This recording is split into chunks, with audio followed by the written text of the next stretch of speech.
The first thing you need to know is that I walked into my father's 70th under a ceiling of gold lights with a leather folder in my hand and a storm lodged under my ribs.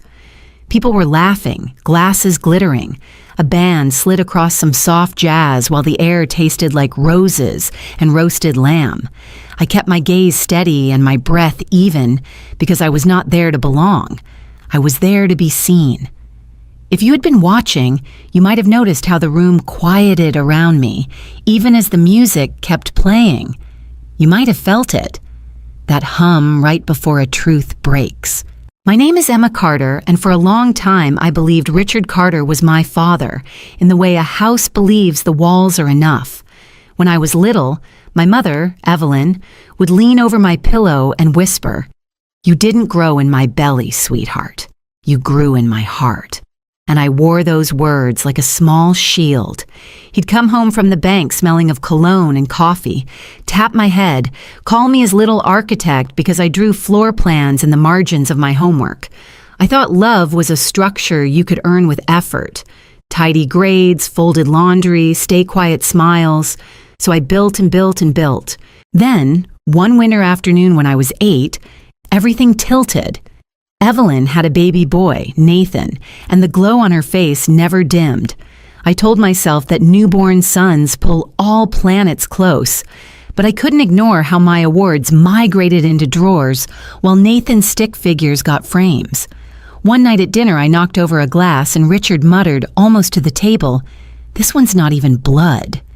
He didn't know I heard, but the words lodged like glass beneath skin, clear, sharp, impossible to forget. After that, bedtime stories ended.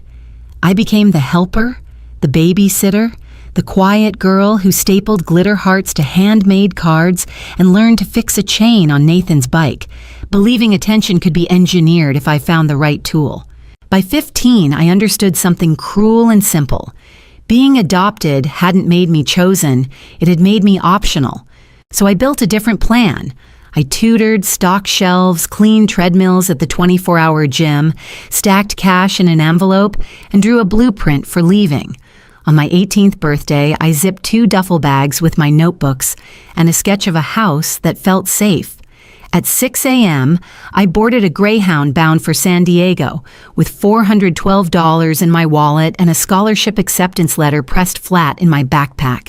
Evelyn said, "Good luck out there," over burnt toast. Richard kept reading the paper. Nathan, 9 years old, didn't look up. San Diego almost broke me and somehow rebuilt me.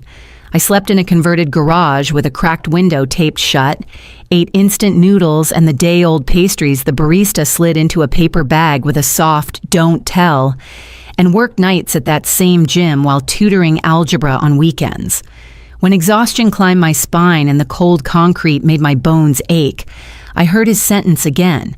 "This one's not even blood," and it turned into kindling. Architecture gave that fire a direction. I poured my ache into clean lines and human-scale spaces, sketching homes that felt like arms that never let you fall. Professors noticed. An eco-design firm took me in for a paid internship and taught me how to make sunlight and wind do the work walls cannot. I stopped calling home. They didn't call me. I walked alone at graduation and kept walking. The city smelled of salt and asphalt and opportunity. I took a junior role at a green construction firm, raised my hand for the unglamorous jobs, public school repairs, tired apartment rehabs, small affordable builds with solar roofs and cross breezes. And a year later, I signed the permit for a modest duplex in Chula Vista and watched it rise from dust because I believed it could. It did. That first structure put my name into the ground and said, "She exists." But existence was not enough. At my kitchen table, beneath the buzz of a thrifted lamp, I sketched a different kind of company, one that built for belonging, not bravado. I named it Verbuilt. It was just me, $3,000 in savings, a website I coded at 1 a.m. while eating cold soup. Silence came first. Then a single mother, Trina Delgado, walked into my orbit with a lot no one would touch and a hope she wouldn't let die. I promised her a small, breathing house made of reclaimed materials and honest light, and 6 months later, the local paper wrote about a sanctuary that fit her life. The phone started ringing. Nonprofits, eco-developers, someone from city council, and an office near Balboa Park filled with the scuff marks of 6 people who believed what I believed. Never build for ego, only for belonging. Then, years after I packed those duffels at 6 a.m., a college friend texted, "Saw your dad on the news, big retirement party." The name Richard Carter glowed on my screen like a ghost who'd learned a spell. For days, I tried to ignore it. I told myself I didn't need to go back. But memory has its own architecture. I kept hearing his voice from a summer long ago when I sulked on the porch after being picked last for kickball, and he said without looking up from the hose, "You know what matters, Emma? Owning land. That's what makes people respect you." If respect was the language he spoke, then maybe I finally knew how to answer. I started searching late at night, scrolling through listings while the city slept outside my window. That was when I found it. A stretch of land wrapped in redwoods near Lake Tahoe, $3.2 million facing still water and silence. It was the kind of place that could hold a lifetime. I didn't buy it for revenge. I bought it to speak in the only currency my father ever valued. I worked through legal drafts with my attorney, preparing a grant deed in his name. It wasn't filed yet. No transfer recorded, just a paper waiting for a signature. My plan was simple. Hand it to him quietly, as closure, and walk away. No publicity, no forgiveness. Just an ending. The morning of his birthday broke clean and cold. I ironed my Navy suit, the same one I'd worn when Verbil signed our first city contract. I slipped the deed into a leather folder, his name embossed in gold, and placed it on the passenger seat. The drive from San Diego to Sacramento took 8 hours. I didn't play music. The hum of the highway was enough. Somewhere between the desert and the orchards, I realized I didn't want his apology. I only wanted him to see me and know, if only for a second, that I'd built something he could never claim credit for. By the time I reached the old house, the sun was folding behind the trees. The white fence was still perfect, the lawn trimmed within an inch of its life, the daisy bushes glowing in the porch light. Laughter spilled from the backyard, thick with wine and brass band rhythm. I walked through the side gate, past guests in glittering dresses, and for a moment it felt like walking into someone else's movie. Then I heard him. Nathan, older now, taller, with the same smirk I remembered from every childhood humiliation. "Well, well," he said loud enough for the crowd to turn, "if it isn't the long-lost charity case." His glass caught the light. "Did you take a wrong turn, Emma? Or are you here to make a scene?" "I came to drop off a gift," I said, my tone steady. He laughed. "A gift? Let me guess. One of your recycled flower pots?" A ripple of chuckles followed, small but sharp. I didn't respond. I walked past him, heels tapping against the stone path, until the music began to falter. My father stood under a pergola, draped in string lights, holding a glass of red wine. His hair was silver now, his posture still built for command. Beside him, Evelyn smiled at the guests, her hand resting on his sleeve like a trophy she'd kept polished for decades. When he saw me, the smile slipped, but only for a breath. Then he turned toward the microphone with the confidence of a man who had practiced being admired. "Before we end the night," he said, raising his glass, "I have one more announcement." The band went silent. Conversations dimmed into waiting. "To my son Nathan," he said, "I leave everything. The house, the accounts, the land. As for Emma," his gaze settled on me. "She's not my biological child, so I must have forgotten to add her name to the will." A pause, then laughter. Applause. The kind of cruel amusement people use to hide discomfort. Evelyn's smile trembled but didn't fall. I stood still, the folder tight in my hands, and felt the sound move past me like static. The words didn't wound this time. They just confirmed what I already knew. When the laughter thinned, I stepped forward. The crowd quieted.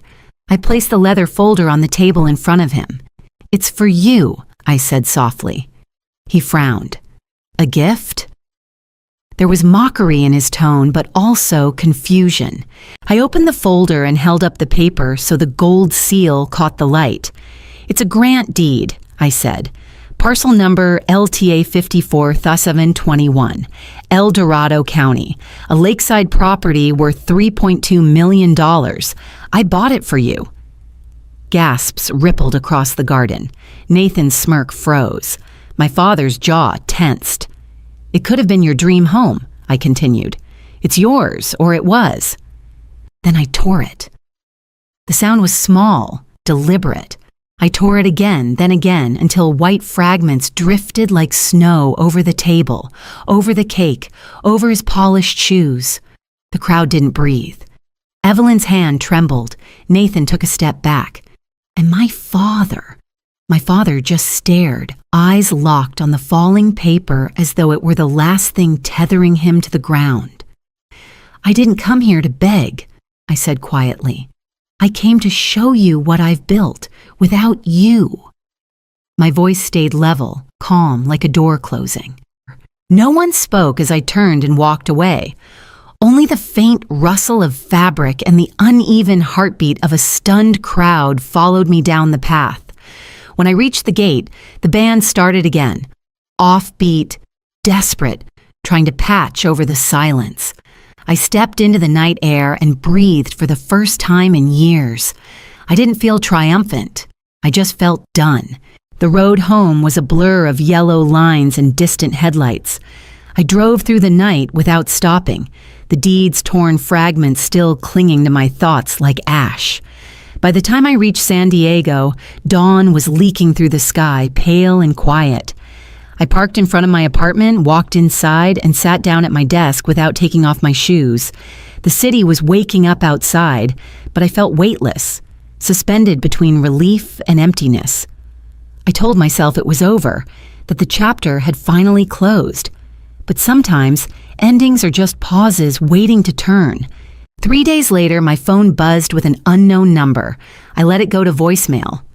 An hour passed before another message appeared. "You don't know me. My name's Erica. I was at your father's party. You need to hear what happened after you left." For a long moment, I stared at the screen. Part of me wanted to delete it, but curiosity has a pulse, and mine wouldn't quiet down. I called. "Emma," a soft voice answered over the hum of traffic. "This is Erica. I work at your father's bank. I was there that night." I said nothing, waiting. "After you left, no one knew what to do," she continued. "It was like you'd pulled the floor out from under them. People just froze." Then, her breath hitched. He got down on his knees. My grip on the phone tightened. "What do you mean?" I asked. "I mean, your father bent down," she said quietly. "He started picking up the pieces, one by one, like he could somehow put them back together." The image hit me like a wave. I couldn't breathe for a second. Erica kept talking, her voice trembling. "Someone tried to help him. An old colleague, Mr. Clean, I think. He said, 'You're a fool, Richard. That woman you humiliated built something you couldn't even dream of.'" People started leaving after that. Some were crying, others just looked ashamed. Nathan tried to joke it off, said you probably forged the papers, but no one laughed. After the call ended, I just sat there in silence, watching sunlight crawl across the desk. I had told myself I didn't care what happened after I left, but now I couldn't stop picturing him on his knees, fingers trembling as he picked up the scraps. That night, another message came, this one from Aunt Carol, his sister. He's been in his study for hours. The torn deed is on his desk. He won't speak to anyone. I didn't answer, but sleep refused to come. Part of me, the part that still remembered the scent of cinnamon pancakes on Sunday mornings, wondered if he finally saw me. Not as an outsider, not as a name missing from a will, but as his daughter. I told myself it didn't matter. Yet beneath all the calm I'd worked so hard to build, a small, stubborn ache remained. It was the ache of a child still waiting for a single word. Proud. 2 weeks passed before the letter arrived. It was handwritten, no return address, the paper heavy like old linen. The handwriting was unmistakable. My hands trembled as I opened it. "Emma," it began. "I don't know how to start." Maybe that's fitting, since I never really knew how to start anything with you. I've written this 100 times, but the truth doesn't get easier. I failed you. I failed to protect what we had when you were little. I failed to see what you were becoming. And on that night, I failed as a father in front of everyone. I picked up the pieces of what you gave me. Not just the paper, but the truth. I don't know how to make it right, but I want you to know I'm sorry. Richard. Not Dad, just Richard. I read it again and again. It should have felt like release. Instead, it felt like rain after a fire. Too late to save what had already burned. I folded the letter and placed it in a worn manila folder that held my oldest sketches, the dream homes I'd drawn as a child. I slid it inside, between pages of hope and heartbreak where it belonged. The next morning, I called my project manager. "We're starting something new," I said. "A community center. Fully solar, open classrooms, gardens, workspaces." He asked where. I looked at the map pinned above my desk and smiled. Lake Tahoe. A year later, the building stood where the redwoods met the sky. We called it the Haven. From a distance, it looked like light had learned to take shape. Glass walls breathing with the mountain wind, cedar beams warmed by sunlight. It was the same land I'd once offered and torn apart, now reborn into something that belonged to no one and everyone. The sound of hammers and laughter filled the air, and for the first time in my life, that sound didn't hurt. We built it for those who had nowhere else to go. Teenagers aging out of foster care, single mothers looking for stability, kids who had been told they weren't wanted. The morning we opened, volunteers planted cedar saplings along the path while the sun filtered through the branches like forgiveness. I didn't give a speech. I didn't cut a ribbon.